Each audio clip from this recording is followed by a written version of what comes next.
He was looking for me too. And when I saw his ad mentioning the same book I read, I knew I had found my soulmate. Robert, a partner for dinner and much more. His lifestyle of health and sustainability was where I'd been headed. To walk that path together, we needed to get the right tools. So Robert took me to the Bodhi Tree bookstore. This is where he used to go before he met me to find books by his spiritual teacher. But now we came to get the New Age Journal, Rain Magazine, Medical Self-Care, and of course the Whole Earth Catalog. All the information we needed to set up a household that would be living lightly on the earth. We joined a food co-op to get locally grown organic produce. And we set up our household using the 3 R's. Reducing came easy, but reusing not so much. Robert's sisters didn't appreciate their presents being wrapped in the morning newspaper. And the wonderful rattan sofa we recycled from the sidewalk to our living room saved a few trees and a lot of cash, even if our guests were a little leery about sitting on it. It wasn't easy being green in the late 70s, but we persevered, and eventually most people saw we were on the right track.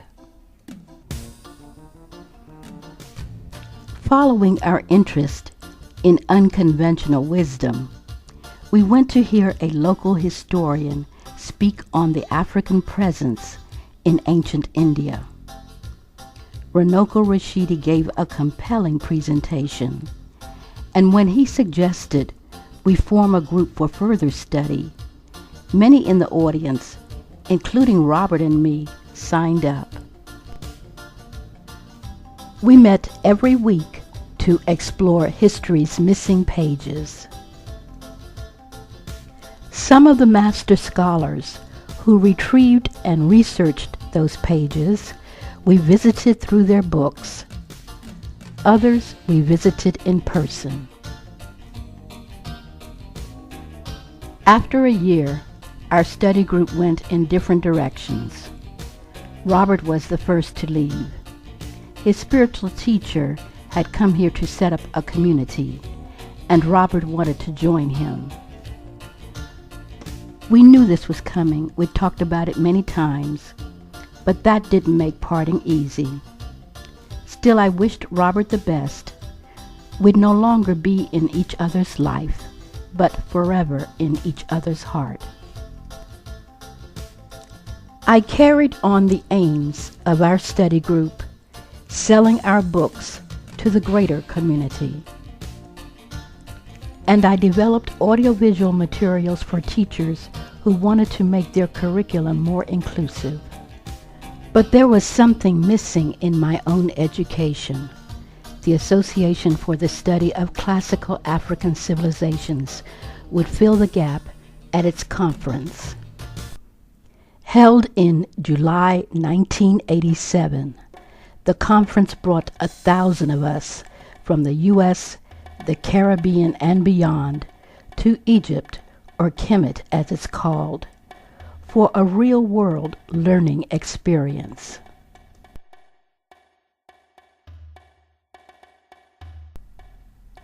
On our way to the conference in Aswan, we admired the magnificent architecture that tells the story of Egypt's high science, its religion, and philosophy.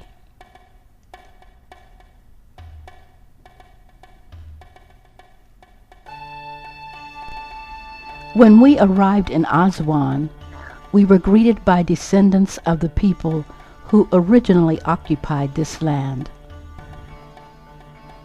looking like the ancient Egyptians as they depicted themselves on the tomb of Ramses III.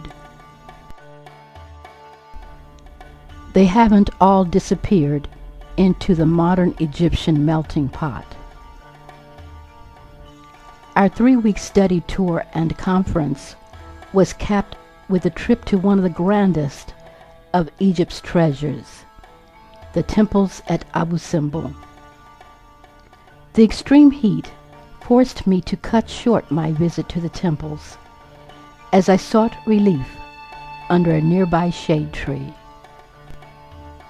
Sitting under the tree overlooking Lake Nasser, I was surprised to see joining me the most esteemed scholar at the conference, and anywhere else for that matter, John Henry Clark.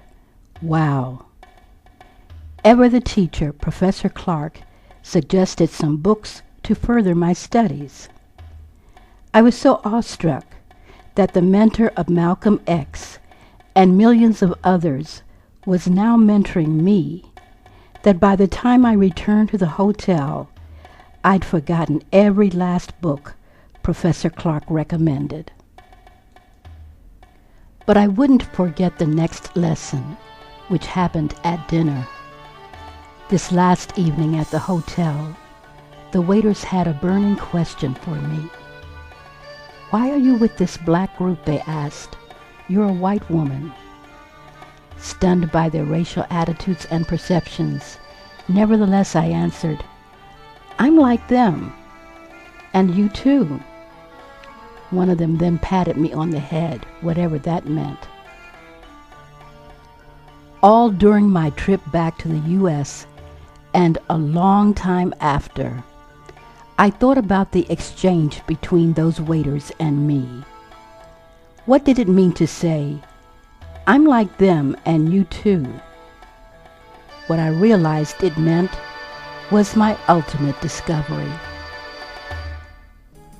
We're all so much alike. Sharing the same birthplace,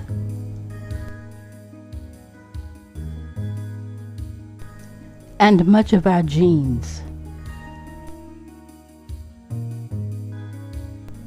The same emotions,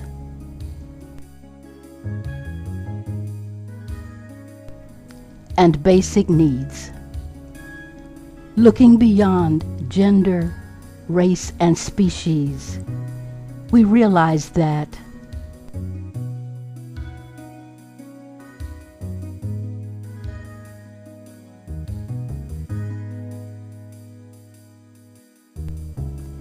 we are all kin.